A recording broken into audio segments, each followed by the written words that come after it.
से ताबड़तोड़ फायरिंग की खबरें सामने आ रही हैं और खबर यह भी है कि 4 से 5 जवानों के शहीद होने की भी खबर आ रही है। हालांकि इस बारे में अभी पुष्टि नहीं हो सकी है। अतिरिक्त बल ऑपरेशन स्थल पर भेजे गए हैं। इस वक्त की अहम खबर आपको दे रहे हैं। डोडा से बड़ी खबर है। आतंकवादियों और सुरक्षा बलों के बीच मुठभेड़ जारी है। कोटी वन क्षेत्र में ये मुठभेड़ हुई है। काफी घना इलाका है, जंगल से भरा इलाका है। दोनों तरफ से, यानी कि आतंकवादियों की तरफ से भी और सुरक्षा बलों की तरफ से फायरिंग और जवाबी फायरिंग का सिलसिला जारी है। 4 से 5 जवानों के शहीद होने की खबरें आ रही हैं, लेकिन ये खबर अभी इसकी पुष्टि नहीं की जा सकती क्योंकि इसकी बाकायदा पुष्टि सरकारी तौर पर नहीं की गई है। लेकिन सूत्रों से जानकारी मिल रही है। अतिरिक्त बल ऑपरेशन स्थल पर भेजे गए हैं।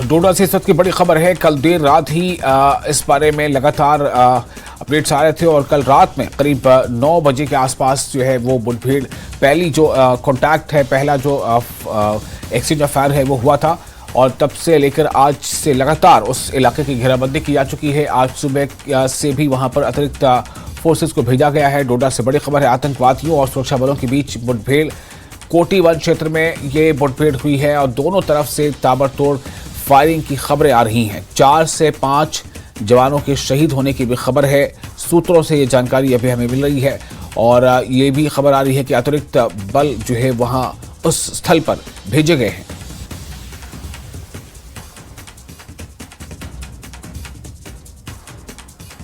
तो ये इलाका काफी जंगलों से भरा हुआ है और इसलिए यहां पर खासतौर से हेलीकॉप्टर से मदद ली जा रही है। आपने देखा स्क्रीन पर किस तरह से इसका हेलीकॉप्टर उड़ता आपको दिखाई दे रहा होगा। हेलीकॉप्टर की भी मदद इस ऑपरेशन में ली जा रही है।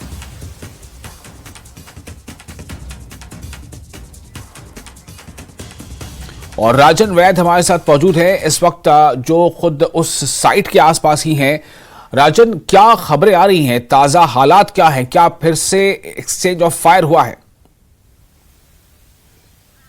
जी देखिए विशाल, इस वक्त मैं बिल्कुल ग्राउंड जीरो पे मौजूद हूं, जहां पे ये जो कल जो है ये मुठभेड़ हुई है। कुछ ही मीटर की दूरी पे जो है ये स्पॉट है जहां पे कल मुठभेड़ हुई और जिसमें 4 जवान जो सूत्र बताते हैं वो शहीद हो गए, जिसमें एक ऑफिसर रैंक के भी अधिकारी हैं। और आप देख सकते हैं कि यहां से आगे जाने की अनुमति जो है वो मीडिया को नहीं दी गई है और यहाँ जो है सेना ने अपने जो व्हीकल्स हैं वो लगा दिए हैं रास्ते में और रास्ता रोका हुआ है, क्योंकि आगे इनका कहना है कि आगे जो है मुठभेड़ कभी भी शुरू हो सकती है और ऐसे में जो है जान का खतरा किसका हो सकता है। तो ऐसे में आपको बताऊंगा मैं, जो इलाका है आप देखें कि इस वक्त जब गर्मियों का मौसम आता है कि जो पहाड़ी इलाकों में, क्योंकि ये बहुत ऊंचाई पे है विशाल, और यहां से मैं अच्छे से आपको बता पाऊंगा कि ढोक क्या होती है, क्योंकि हमने पिछले इनकाउंटर में आपको बताया था कि जो ढोक में जाकर छुप जाते हैं, जो गुज्जर बकरवाल जो कमेटी है, जब ये गर्मियां होती हैं वो श्रीनगर के पहाड़ी इलाकों की तरफ चली जाती है और ये जो पहाड़ी रेंज है ये श्रीनगर को भी जो है कनेक्ट करती है। और ऐसे में जब ये ढोक खाली हो जाती है तो इनका इस्तेमाल जो है वो आतंकवादी छिपने के लिए करते हैं, खाना जो है रखने के लिए करते हैं और अपना जो वेपन्स हैं उसको छुपाने के लिए करते हैं। और कुछ लोकल लोगों की सपोर्ट के साथ जो है वो खाने पीने की जो चीजें हैं वो यहाँ पे मुहैया जो उनको करवाते हैं, उसकी वजह से ये इन जंगलों में सर्वाइव करते हैं।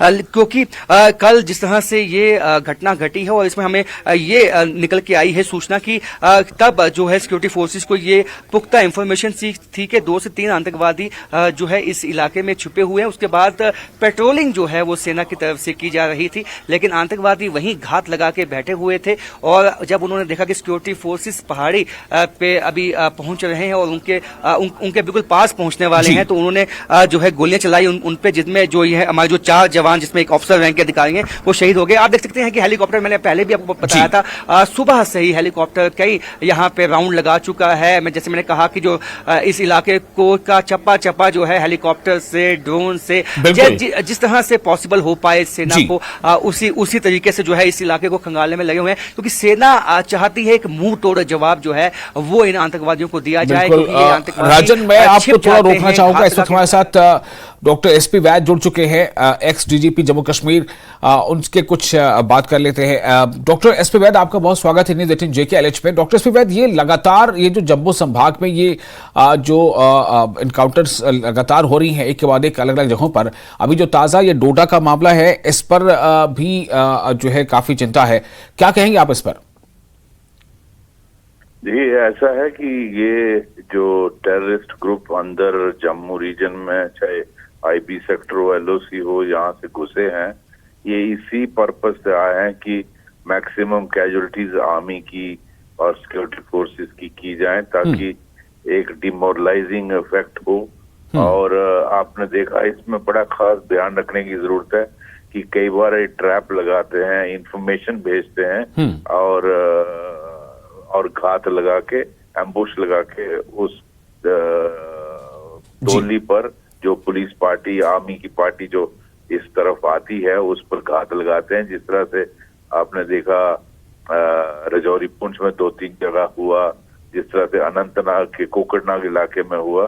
तो इन चीजों का ध्यान रखना पड़ेगा कि आपकी जो इनपुट्स आ रही हैं वो कितनी ऑथेंटिक हैं और क्या सारे टैक्टिकल प्रिकॉशंस लिए हैं कि नहीं लिए हैं इस तरह की कैजुअलिटीज को अवॉइड करने के लिए।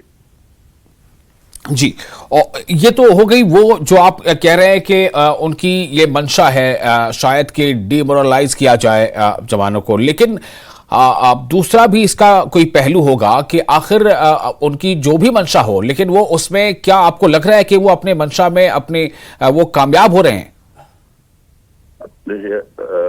कामयाब इस नजरिए से कहूंगा कि कैजुअलिटीज इतनी नहीं होनी चाहिए। हालांकि इनको मुझे कोई शक नहीं कि बहुत जल्दी इनको ट्रैक डाउन करके हमारी इंडियन आर्मी और जेएनके पुलिस मिलकर इनको आप बहुत जल्दी सुनेंगे, इनको न्यूट्रलाइज कर लिया है। लेकिन उसमें मैं फिर यही कहूंगा कि वो जो लोग जो इनकी मदद करते हैं उनको आइडेंटिफाई जेएनके पुलिस का करना फर्ज है और उनके खिलाफ सख्त कार्रवाई होनी चाहिए अंडर एनिमी एक्ट के तहत। और इनको लोगों के साथ अच्छा राब्ता, क्योंकि लोगों को इनकी लोकेशन, इनकी मूवमेंट पता होती है, तो उनको ऑन बोर्ड लेना जेएनके पुलिस की जिम्मेदारी रहेगी। जी, ऐसे तो कई मामले अभी हालिया देखे गए डॉक्टर एसपी वैद, जिसमें यह पता चला कि जो लोकल लोग थे उन्होंने ही पुलिस को जानकारी दी कि कुछ मुश्तबा लोग देखे गए हैं, कुछ संदिग्ध लोग देखे गए हैं। लेकिन क्या कुछ हालात ऐसे भी बनते हैं जब किसी की मजबूरी इस तरह की होती है कि जान से हाथ धोना पड़ सकता है, मजबूरन कोई किसी की कुछ हेल्प करता है, मदद करता है? किस तरह की सिचुएशन होती है ऐसे में? देखिए, कई बार ऐसा होता है कि कई बार फैमिली मेंबर को थ्रेटन किया जाता है और उनका दूसरे मेंबर को भेजा जाता है कि आपके परिवार को हम उड़ा सकते हैं, हार्म कर सकते हैं, आप जाके ये काम करिए। कई बार कोर्शन का इस्तेमाल किया जाता है, उनको थ्रेटनिंग किया जाता है। कई बार आइडियोलॉजिकली मोटिवेट करके जो रेडिकल लोग होंगे उनको आइडियोलॉजिकली मोटिवेट किया जाता है ताकि वो इनकी मदद करें, और कई बार पैसे का लालच दिया जाता है। ये तीनों स्थितियां जो हैं ये इस्तेमाल की जाती हैं और इसलिए बहुत बहुत केयरफुल रहना पड़ेगा